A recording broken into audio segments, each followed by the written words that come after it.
ሰላም ሰላም እንደምን ሰንብታችኋል? እንዴት ከረማችሁ? ውድ የዩቲዩብ ቻናሌ ተከታታዮቼ እኔ ሰላም ነኝ፣ እግዚአብሔር የተመሰገነ ይሁን። ባለፉት ቪዲዮዎችን ወይም ባለፉት በሰራሁላችሁ ቪዲዮ ላይ አንድ ሰው ዩቲዩብ ላለመጀመር ምንም የሚያግደው ነገር የለም ብያችሁ ነበረ። በጣም ትክክልም ነበርኩኝ።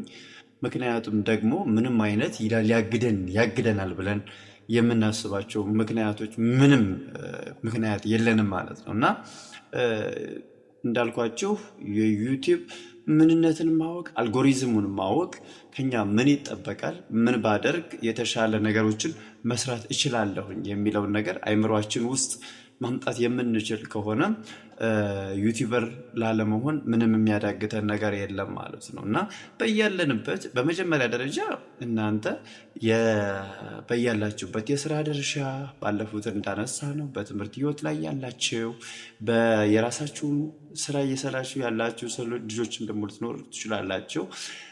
በቅጥር ላይም ያላችሁ ሰዎች እስኪ ዩቲዩብን እንደ መቋቋሚያ የራሴ ህይወት ነው ብላችሁ ባትጀምሩት እንኳን እንደ ተጨማሪ ነገር ብትይዙት አድቫይስ ላድርጋችሁ እወዳለሁኝ ማለት ነው። ዩቲዩብ እንዳልኳችሁ ነገሮችን የምናውቅ ከሆነ ነገሮችን ማስተካከል የምንችል ከሆነ የራሳችን ኮሚትመንት የምንጨብጥበት ከሆነ በተለየ መልኩ እኛን ስኬታማ የማያደርግበት ምንም መንገድ የለውም ማለት ነው። ዩቲዩብ እኔን አልመረጠኝም፣ እኔን አላወቀኝም፣ ለእኔ ምናምን ዩቲዩብ በቃ ሲስተም ነው። ምንም አንተ ከሌላ አንተ ነጭ አንተ ጥቁር አንተ ምን የለውም።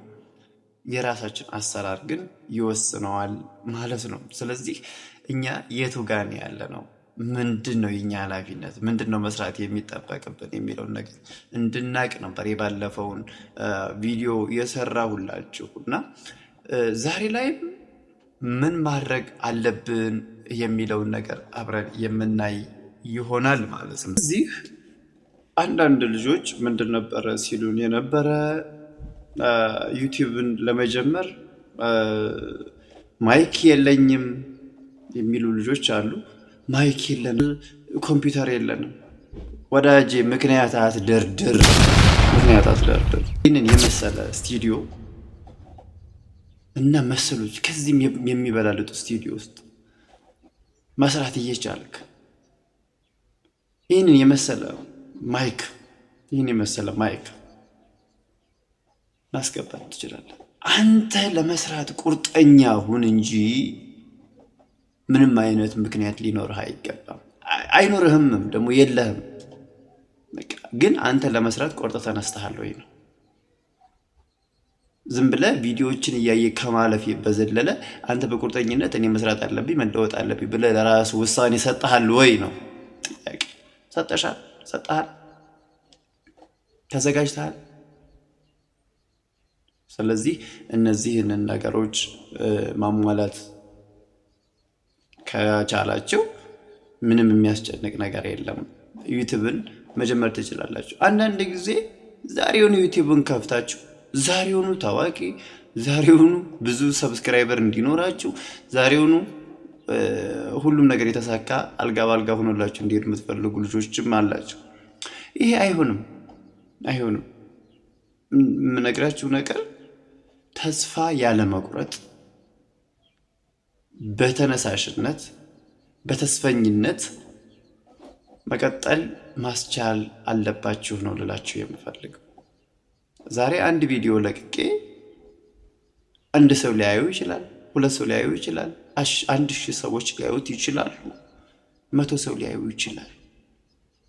1000 ቢያየው መልካም ነው። ካላየውስ አንድ ሰው ነው ያየው ብዬ ወደኋላ ማለት የለብኝም ማለት ነው። መቀጠል እኔም ስራዬ ምን ይሆናል ማለት ነው? መቀጠል ይሆናል፣ ወደፊት መሄድ ይሆናል፣ ስራዬን ብቻ መስራት ይሆናል። አንድ ቃለ መጠይቅ ላይ ዶክተር ወዳጀን መሀርና ከተናገረው ንግግር አለ። ዝም ብላችሁ ስራችሁን ስሩ ይላል። እኔ መንገድ ላይ እየሄድኩኝ ሃይላንድ ወድቆ ሊሆን ይችላል አለ። ያንን ሃይላንድ ብድግ አንስቼ ጋርቤጅ ውስጥ ወይም ደግሞ የቆሻሻ ማስቀመጫ ውስጥ ወስጄ ባስቀምጠው ከዛ ከጎኔ ያለው ውይ አንተ ከተማውን ልታጸዳ መሞከር ማለት ነው ይለኛል አለ። ስራዬን የሰራሁት አለ። እንደዚህ አይነት አስተሳሰብ ይኑራችሁ ብሎ አድቫይስ ሲሰጥ ነበር። እኔም በዚህ ለሌላችሁ የምፈልገው ነገር ምንድን ነው? ስራችሁን ብቻ መስራት ነው።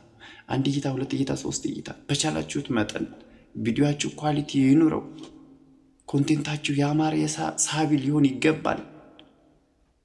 የምትሰሩት ስራ ደግሞ ለትውልድ ለሀገር ነገ ስታዩት እናንተን የማያሳፍራችሁ ነገር ነው መስራት ያለባችሁ።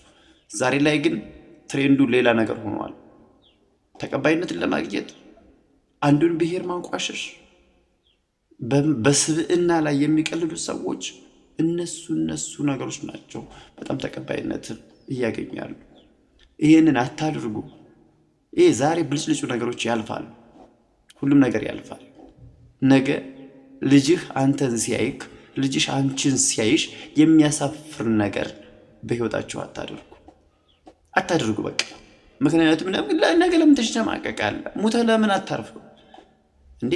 እኔ አሁን ስሞት ማረፍ እፈልጋለሁ ስላችሁ ለምን መሰላችሁ?